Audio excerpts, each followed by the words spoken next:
Hi guys, मेरे channel में आपका स्वागत है। मेरे चैनल का नाम है गणेश ट्यूशन टीचर। आज मैं सेकंड चैप्टर बीएसटी का पढ़ा रहा हूँ, प्रिंसिपल ऑफ मैनेजमेंट। चलो स्टार्ट करते हैं। चलो अब स्टार्ट करते हैं प्रिंसिपल ऑफ मैनेजमेंट। आज दूसरा चैप्टर है बीएसटी का। इम्पोर्टेंट क्वेश्चंस है ये सारे। पहला है प्रिंसिपल ऑफ मैनेजमेंट। इसकी मीनिंग क्या होती है? Principle of management are broaded and general guideline for decision making and behaviour of manager. जो प्रिंसिपल ऑफ मैनेजमेंट है वो ब्रॉडेड एंड जनरल गाइडलाइन करता है decision making and behaviour of manager. उसका कुछ डिसीजन होता है और वो बिहेवियर करता है, मतलब बिहेवियर उसका डिसीजन अपने मैनेजर के द्वारा अच्छा होता है। जैसे जैसे मैं एक स्टूडेंट हूँ, तो मेरा टीचर से क्या बिहेवियर है, ठीक है, क्या बिहेवियर है, और वो जो हमें पढ़ाती है और वो ही डिसीजन लेती है सारी चीजें। इसलिए जैसे मैंने कोई गलती करी तो वो डिसीजन लेगी कि अब मुझे क्या सजा देनी है। तो ये होता है। इसमें क्या लिखा है? प्रिंसिपल ऑफ मैनेजमेंट जो है वो डिसीजन लेता है और उसका बिहेवियर भी अच्छा होता है मैनेजर के ऊपर, ठीक है। अब इसमें आता है features of universal applicability. Universal refers to that truth which is equally applicable in all sphere. The principle of management are also universal in nature. जो यूनिवर्सल एप्लीकेबिलिटी है वो एप्लीकेबल करता है अपने प्रिंसिपल ऑफ मैनेजमेंट के nature पर truth होता है, ठीक। दूसरा हो गया हमारा general guideline. The principle of management are not definite like the principle of physics and chemistry. जो जनरल गाइडलाइन है प्रिंसिपल ऑफ मैनेजमेंट में वो नहीं होता है, ठीक है, प्रिंसिपल ऑफ फिजिक्स और केमिस्ट्री के द्वारा, ठीक। नहीं होता है डेफिनेट, ठीक। इन्फिनिट होता है और एक डेफिनेट होता है। इन्फिनिट होता है कि बहुत ज्यादा, डेफिनेट होता है जो मतलब नहीं हो सकता है, ठीक। फ्लेक्सिबिलिटी का हो गया the principle of management as they exist today are not in the form of final truth as and when political, economical, social change take place new kind of problem arise, ठीक। इसमें जो principle of management है उसके अंदर जो आज का दौर है उसमें फाइनल ट्रूथ मतलब अच्छा उसके अंदर बातें होनी चाहिए। तो उसमें 3 तरह के आते हैं, पॉलिटिकल, इकोनॉमिकल और सोशल चेंज होते हैं। उसके अंदर प्रॉब्लम भी आते हैं पर हमें फेस करना जरूरी है। और फ्लेक्सिबिलिटी का 2 मतलब होता है। एक तो फ्लेक्सिबिलिटी का मतलब होता है कि वो प्रिंसिपल ऑफ मैनेजमेंट में आता है, ठीक। एक फ्लेक्सिबिलिटी का मतलब होता है जो आपने योगा में पढ़ा होगा, फ्लेक्सिबिलिटी कि आपके जो शरीर है उसके अंदर जब आप योगा करते हो तो आप में कितनी फ्लेक्सिबिलिटी है कि आप कोई सा भी आसन कर सकते हो। नहीं तो ऐसे मोटा आदमी कोई को बोले कि भाई तुम योगा करो तो वो कैसे कर लेगा, क्योंकि वो फ्लेक्सिबिलिटी नहीं है। पतले जो आदमी होते हैं वो कैसे कर लेते हैं। तो ये चीज है, फ्लेक्सिबिलिटी होती है आपकी बॉडी जो है वो फ्लेक्सिबल होती है कि आपका बॉडी हाथ मुड़ सकता है, पैर मुड़ सकता है, आप स्टंट अच्छा कर सकते हो। फ्लेक्सिबल आपकी बॉडी होनी चाहिए। और मेनली बिहेवियर जो होता है, जो प्रिंसिपल ऑफ मैनेजमेंट है उसके द्वारा उसके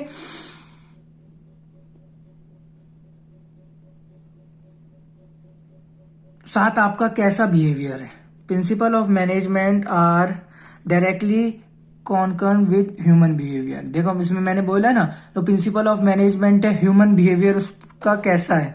जैसे मेरे बॉस से बिहेवियर अच्छा है, ठीक है, स्टूडेंट का टीचर से अच्छा बिहेवियर, जब भी तो देखा है पेपर के अंदर मार्क्स अच्छे मिल जाते हैं कि बच्चे के उसमें गलती भी होती है, जब भी उसको बच्चे को अच्छे नंबर मिले क्योंकि उसका टीचर से बिहेवियर अच्छा होता है। अब 5वां पॉइंट है इसके अंदर relationship between causes and effect. उसके कुछ काउज और इफेक्ट है। Principle of management establish relationship between causes और इफेक्ट, ठीक। 6वां पॉइंट मैं आपको बता देता हूँ, इसमें है contingent. The principle of management establish relationship between causes and effect. वही चीज जो पहले है उसी का ही मेन, ठीक है। अब सिग्निफिकेंस करते हैं।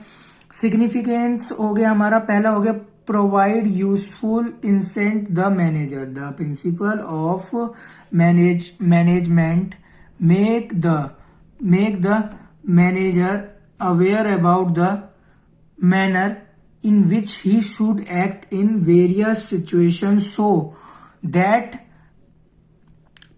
he does not repeat the mistake of previous manager. ठीक, इसके अंदर क्या कह रहा है, जो कि मैनेजर है, वो मैनेजर जो है वो उसकी कुछ सिचुएशन है, उसकी कुछ रिस्पॉन्सिबिलिटी है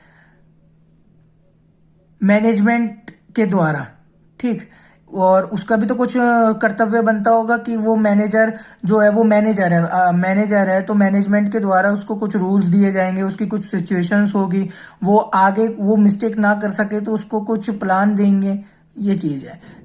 साइंटिफिक डिसीजन. अ साइंटिफिक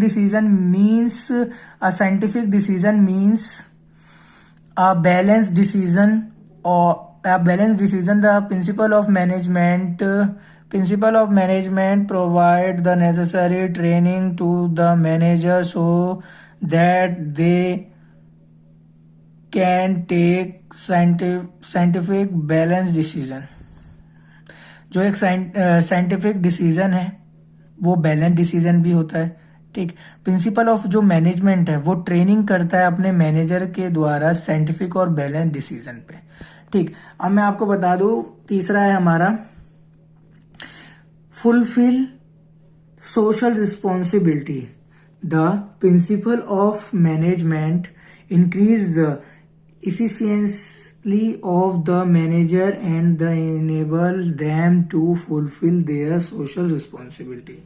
इसमें क्या हो गया, the principle of management increase कर रहा है इफिशियंसी मैनेजर के द्वारा फुलफिल कर रहा है सोशल रिस्पॉन्सिबिलिटी. ठीक, अब चौथा आता है management training education research. The advantage of the principle of management encourage the research to bring in more improvement them.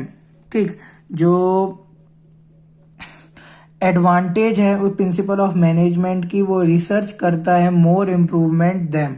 जो जैसे मैंने मैनेजमेंट है, ट्रेनिंग हो रही है, उसमें एजुकेशन हो रही है, रिसर्च हो रही है, तो हम इम्प्रूवमेंट करेंगे ना. अगर मैं हूं, अगर मेरे को टारगेट दे रहा है मेरा बॉस, ठीक है, अगर मेरे को टारगेट दे रहा है और वो टारगेट में कह रहा है कि भाई तुम्हें जो मैं टारगेट दे रहा हूं तुम अच्छा करोगे तो तुम्हें अप्रोच, उसमें तुम्हारी प्रमोशन होगी, तुम्हें कुछ अवार्ड मिलेगा, तुम्हें कुछ स्पॉन्सर मिलेगा, तो ये चीज है.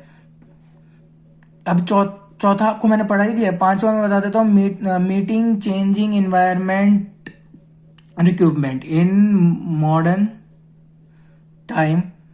Only such a business unit can remain alive develop which can keep peace and the rapidly changing environment. जो ये मीटिंग करते हैं एनवायरमेंट रिक्रूटमेंट के द्वारा, जो बिजनेस में कैसे कैसे ग्रोथ होगी, कैसे कैसे हम उसमें एनवायरमेंट करेंगे, डेवलप करेंगे और मैन्युफैक्चरिंग करते हैं, ये सब उसमें बताया है. ठीक है, अब आता है fundamental of principal of management. अब इसमें आ गया हमारा डिवीजन ऑफ वर्क. इसमें आ गया according to this principle as far as possible the whole work should be divided into small part and each individual should be assignment only part of the work according to his ability and taste. The benefit of specialization may achieve. अब इसमें क्या बोला इसमें जो इसने बोला है भाई, डिवीजन ऑफ वर्क, एक डिवीजन ऑफ वर्क है. अब जो इसमें डिवीजन ऑफ वर्क का आ रहा है उसमें क्या करता है, वो डिवीजन ऑफ वर्क के अंदर उसके वर्क एफिशिएंसी वर्क होते हैं. ठीक, उसमें जो वो वर्कर्स होते हैं, वो जो वर्क करते हैं, वो जो काम करते हैं, वो कुछ दायरे में करते हैं. ठीक, दायरा समझ गए होंगे आप सब लोग. इसके अंदर जैसे प्रिंसिपल है, हर प्रिंसिपल के अलग अलग रूल है. ठीक, अब इसमें जो पहला जो ये रूल है इसमें तो यही कह रहा है कि जो हमारा प्रिंसिपल है वो स्मॉल पार्ट में डिवाइड हो जाता है, उसकी कुछ एबिलिबिलिटी होती है, टेस्ट होते हैं, बेनिफिट होते हैं स्पेशलाइजेशन द्वारा। ठीक, दूसरा है अथॉरिटी एंड रिस्पॉन्सिबिलिटी। ठीक, according to his principle authority and responsibility should go in hand. जो अथॉरिटी एंड रिस्पॉन्सिबिलिटी प्रिंसिपल का है वो हैंड टू हैंड दोनों को दे देते हैं। ठीक, अथॉरिटी को अलग दे देते हैं, उसकी कुछ रिस्पॉन्सिबिलिटी होती है तो वो हैंड टू हैंड कर कर दे देते हैं प्रिंसिपल ऑफ मैनेजमेंट को। ठीक, डिसिप्लिन क्या हो गया? डिसिप्लिन हो गया according to his principle the organisation rule and in employment agreement should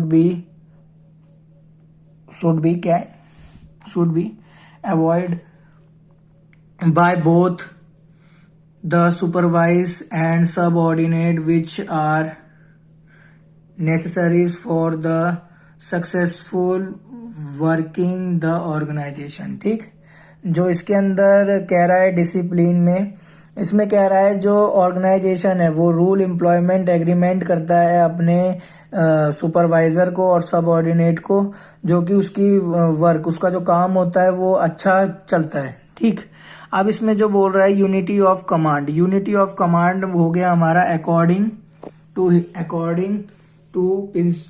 to the principle of unity of command and individual employ should received order from only one superior at time and that employ should be answerable only to that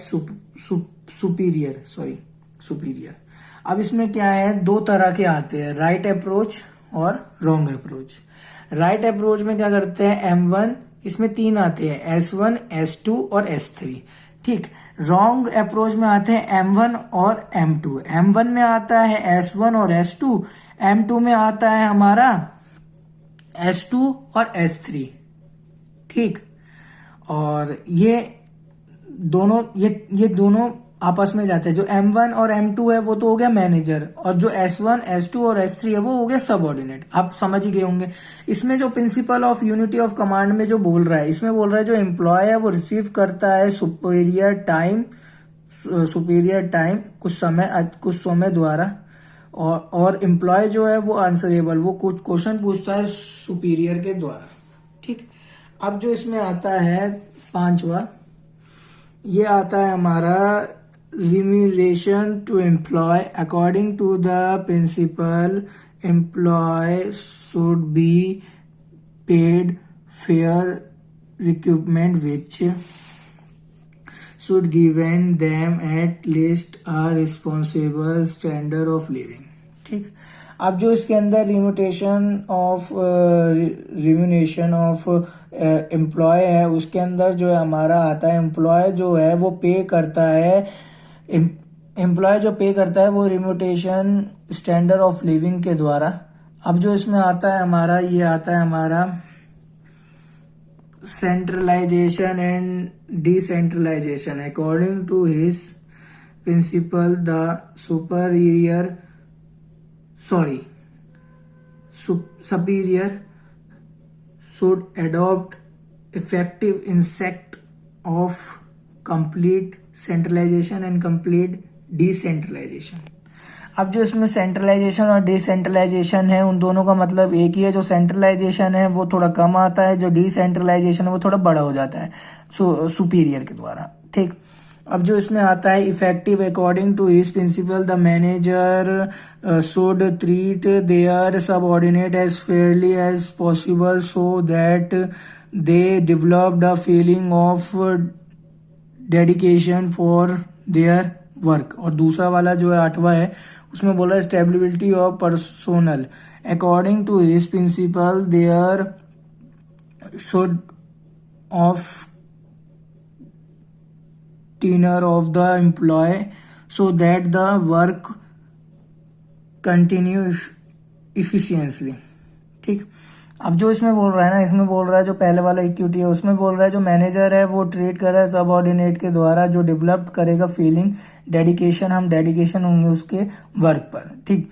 जो दूसरा बोल रहा है stability personal, जो stability personal पे जो बोल रहा है वो बोल रहा है वो है प्रिंसिपल जो है वो एम्प्लॉय के द्वारा वर्क करेगा कंटिन्यूअस इफिशियंसली।